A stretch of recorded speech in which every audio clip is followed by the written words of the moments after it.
नमस्कार दोस्तों, स्वागत है आपका हमारे चैनल भक्त भक्ति आर्टिफाई में। प्रस्तुत है सत्यनारायण भगवान की कथा। आइए कथा शुरू करती हूँ। सत्यनारायण भगवान की जय। सत्यनारायण कथा भगवान विष्णु के सत्य स्वरूप की महिमा का वर्णन करती है। ये कथा श्रद्धा और विश्वास का प्रतीक है, जो परिवार में सुख, शांति और समृद्धि लाती है। इसे पूर्णिमा, एकादशी या शुभ अवसरों पर किया जाता है। कथा में सत्कर्म, सत्य की महत्ता और ईश्वर के प्रति भक्ति का संदेश दिया गया है। भगवान सत्यनारायण की पूजा से जीवन की कठिनाइयां दूर होती हैं और मनोकामनाएं पूर्ण होती हैं। सत्यनारायण भगवान की कथा, प्रथम अध्याय। एक बार नैमिषारण्य में एकत्र आर्यावर्त के 88,000 महर्षियों ने मुनिश्रेष्ठ श्री सूत जी से पूछा, हे मुनिश्रेष्ठ, कलयुग में मनुष्य वेद विधान और धर्म विरुद्ध आचरण करते हुए पापों के बोझ तले दबता जा रहा है। अतः हे मुनिश्रेष्ठ, मनुष्य के कल्याण हेतु कोई ऐसा उपाय बताइए जिससे मनुष्य को पुण्य लाभ मिले। तब श्री सूत जी बोले, हे ऋषियों, आपने विश्व कल्याण के लिए उत्तम प्रश्न किया है। अब मैं उस मंगलकारी व्रत का वर्णन करूंगा जिसके संबंध में एक बार ब्रह्म ऋषि नारद जी ने भी भगवान लक्ष्मी नारायण से पूछा था, और उन्होंने नारद जी से जो कथा कही थी, आप उसे सुने। ब्रह्म ऋषि नारद जी मानव कल्याण की इच्छा से विभिन्न लोकों का भ्रमण करते हुए पृथ्वी लोक में पहुंचे। वहां अपने अपने कर्मों के अनुसार लोगों को दुखों से पीड़ित देखकर वो बहुत परेशान हो गए और मन में विचार करने लगे कि इन प्राणियों के दुख का निवारण कैसे होगा। जब वो कोई उपाय ना सोच सके तो विष्णु भगवान से मिलने पहुंच गए। वहां नारद जी ने श्वेत वर्ण और 4 भुजाओं वाले शंख, चक्र, गदा और पद्म से सुसज्जित भगवान विष्णु की स्तुति करते हुए कहा, हे नारायण, आप सर्वशक्तिमान और सृष्टि के पालन करता है। आपका कोई आदि, मध्य और अंत नहीं है। आप सृष्टि के कण कण में व्याप्त हैं और अपने भक्तों की मंगल कामनाएं पूरी करने वाले हैं। मैं आपको नमन करता हूँ। नारद जी की स्तुति सुनकर भगवान विष्णु बोले, हे मुनिवर, आप मुझे अपने यहाँ आने का कारण बताइए। तब नारद जी ने कहा, पृथ्वी लोक के प्राणी अपने अपने कर्मों के अनुसार विभिन्न योनियों में रहते हुए दुखों से पीड़ित हैं। मुझ पर कृपा करते हुए कोई ऐसा उपाय बताइए जिससे उनके दुखों का नाश हो सके। इसके उत्तर में भगवान विष्णु बोले, हे नारद, अब मैं ऐसे व्रत का वर्णन करने जा रहा हूँ जिसे करने से विश्व के सभी स्त्री पुरुषों को पापों से मुक्ति मिलेगी और निर्धनता नष्ट होने से मनुष्य आनंदपूर्वक जीवन यापन करेगा। श्री सत्यनारायण भगवान के इस व्रत को करने से जातक की सभी मंगल कामनाएं पूर्ण होंगी। नारद जी ने जब व्रत हेतु विधि विधान की जानकारी चाही तो श्री नारायण बोले, मन से, वचन से और कर्म से शुद्ध होकर मनुष्य भक्ति एवं श्रद्धा भाव से किसी भी दिन ये व्रत कर सकता है। इस व्रत में नैवेद्य आदि भक्ति भाव से अर्पित कर ब्राह्मणों को भोजन कराने व दक्षिणा देने से सभी सुखों की प्राप्ति होती है। इस प्रकार सत्यनारायण भगवान की आराधना से सभी कष्टों से मुक्ति पाकर मनुष्य धन से संपन्न व सुखी होकर आनंदपूर्वक जीवन व्यतीत करता है। इसी के साथ प्रथम अध्याय का होता है समापन। चलिए साथ में बोलते हैं, श्री सत्यनारायण भगवान की जय। सत्यनारायण भगवान की कथा, द्वितीय अध्याय। श्री सूत जी बोले, हे ऋषि मुनियों, अब मैं आप सबको उस निर्धन ब्राह्मण की कथा सुना रहा हूँ जिसने श्री सत्यनारायण भगवान का सबसे पहले व्रत किया। प्राचीन समय में वो निर्धन ब्राह्मण काशी में रहता था। भिक्षा मांगकर वो अपना जीवन यापन कर रहा था।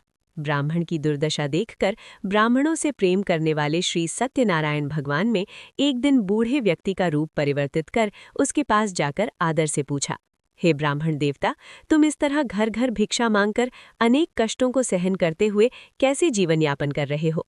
दरिद्र ब्राह्मण ने कहा, हे मित्र, आय का कोई साधन न होने के कारण मैं भिक्षा मांगकर अपना जीवन यापन कर रहा हूँ। निर्धन ब्राह्मण की बात सुनकर बूढ़े व्यक्ति ने कहा, हे मित्र, श्री सत्यनारायण भगवान का व्रत करने से सभी कष्टों का निवारण हो जाएगा।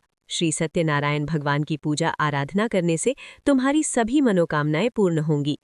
ब्राह्मण को व्रत करने की विधि बताकर श्री सत्यनारायण भगवान अंतर्धान हो गए। निर्धन ब्राह्मण ने बूढ़े व्यक्ति द्वारा बताए व्रत को करने का निश्चय किया। उस रात उसे नींद नहीं आई। वो व्रत करने के बारे में ही सोचता रहा और रात भर श्री सत्यनारायण भगवान का स्मरण करता रहा। प्रातः उठकर सत्यनारायण भगवान का व्रत रखने का निश्चय करता हुआ निर्धन ब्राह्मण भिक्षा मांगने के लिए निकल पड़ा। उस दिन ब्राह्मण को भिक्षा में बहुत धन मिला। घर लौटकर उसने अपने आसपास के लोगों के साथ श्री सत्यनारायण भगवान की पूजा करने व उन्हें व्रत कथा सुनाने के बाद सभी को प्रसाद देकर स्वयं भी प्रसाद ग्रहण किया। कुछ ही दिनों में ब्राह्मण की निर्धनता दूर हो गई। उसके घर में धन धान्य की वर्षा होने लगी। हे श्रेष्ठ मुनियों, अब मैं आपको उन लोगों की भी कथा सुनाता हूँ जिन्होंने उस ब्राह्मण से श्री सत्यनारायण भगवान की व्रत कथा सुनकर ये व्रत किया और उनके कष्ट दूर हुए। धन संपत्ति से संपन्न उस ब्राह्मण ने हर माह नियमित रूप से व्रत करते हुए अगले माह श्री सत्यनारायण भगवान का व्रत किया तो उस व्रत में बहुत से बंधु बांधव और मित्र सम्मिलित हुए। उसी समय एक बूढ़ा लकड़हारा वहां से गुजरा। उसे बड़ी प्यास लग रही थी, अतः जल पीने की इच्छा से बूढ़े लकड़हारे ने लकड़ियों के गट्ठर को जमीन पर रखकर घर के आंगन में पहुंचकर उस ब्राह्मण से पूछा, हे ब्राह्मण देवता, तुम किसका पूजन कर रहे हो? इस व्रत के करने से क्या लाभ होता है? कृपा करके मुझे सब बताइए। बूढ़े लकड़हारे की बातें सुनकर उस ब्राह्मण ने उस लकड़हारे से कहा, मैं अपने बंधु बांधवों और परिचितों के साथ श्री सत्यनारायण भगवान की पूजा कर रहा हूँ। इस व्रत को करने से श्री सत्यनारायण भगवान की अनुकंपा से निर्धनता नष्ट होती है और संसार के दुखों से मुक्ति मिलती है। ब्राह्मण से इस व्रत का वर्णन सुनकर बूढ़ा लकड़हारा बहुत प्रसन्न हुआ और मन ही मन सत्यनारायण भगवान का व्रत करने का निश्चय किया। चलते हुए लकड़हारे ने मन में सोचा, आज लकड़ियां बेचने से जो धन मिलेगा उस धन से मैं श्री सत्यनारायण भगवान की पूजा करूंगा। ऐसा विचार करने से उस दिन लकड़हारे को लकड़ियों के अधिक रुपए मिले। लकड़हारे ने उन रुपयों से केले, घी, दूध, दही, गेहूं का आटा और शक्कर खरीदा। घर लौटकर लकड़हारे ने श्रेष्ठ देवों की प्रिय नगरी काशी में श्री सत्यनारायण भगवान की पूजा की। उस पूजा में उसके परिवार के व आसपास के लोग भी सम्मिलित हुए। श्री सत्यनारायण भगवान की पूजा और व्रत कथा सुनने के बाद लकड़हारे ने प्रसाद बांटकर स्वयं भी प्रसाद ग्रहण किया। सत्यनारायण भगवान की अनुकंपा से लकड़हारे के घर में धन धान्य की वर्षा होने लगी।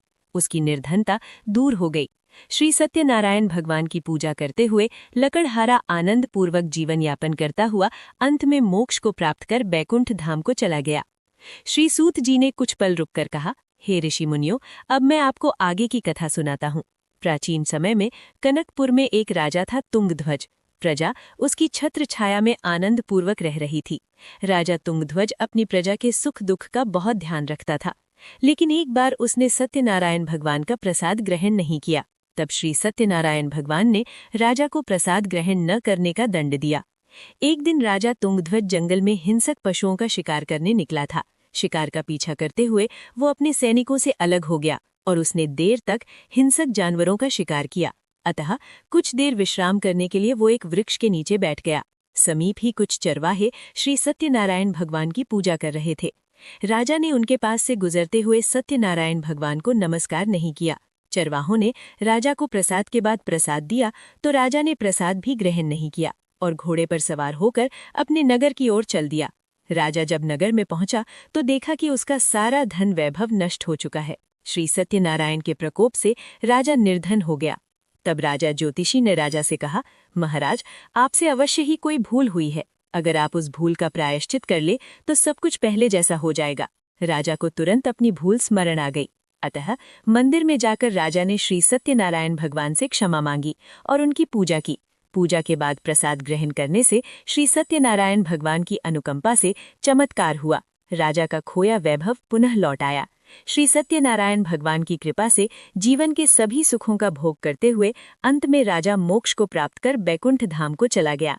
इस प्रकार श्री सत्यनारायण भगवान के व्रत और पूजा को जो भी मनुष्य करता है उसके सभी दुख चिंताएं नष्ट होती हैं। सभी मनोकामनाओं को प्राप्त कर वो मनुष्य मोक्ष पाकर सीधे बैकुंठ धाम को जाता है। श्री सूत जी ने कुछ पल रुककर कहा, हे ऋषि मुनियों, श्री सत्यनारायण भगवान का व्रत और पूजा मनुष्य को सभी चिंताओं से मुक्त करके अंत में मोक्ष प्रदान करता है। वृद्ध शतानंद ब्राह्मण ने पूर्व जन्म में भगवान सत्यनारायण का विधिवत व्रत किया। वे दूसरे जन्म में सुदामा के रूप में भगवान की पूजा करते हुए अंत में मोक्ष को प्राप्त कर बैकुंठ धाम को चले गए। उल्का मुख राजा अगले जन्म में राजा दशरथ के रूप में मोक्ष को प्राप्त करके बैकुंठ को गए। व्यापारी ने मोर ध्वज के रूप में जन्म लिया और अपने पुत्र को आरे से चीरकर भगवान की अनुकंपा से बैकुंठ को प्राप्त किया। राजा तुंगध्वज अगले जन्म में मनु के रूप में जन्म लेकर सत्कर्म करते हुए मोक्ष को प्राप्त कर बैकुंठ धाम को चले गए। हे ऋषि मुनियों, श्री सत्यनारायण भगवान का व्रत और पूजा मनुष्य को सभी चिंताओं से मुक्त करके अंत में मोक्ष प्रदान करता है। इसी के साथ सत्यनारायण भगवान की कथा समाप्त होती है। आशा करती हूँ श्री सत्यनारायण भगवान की असीम कृपा सभी भक्तों पर बनी रहे।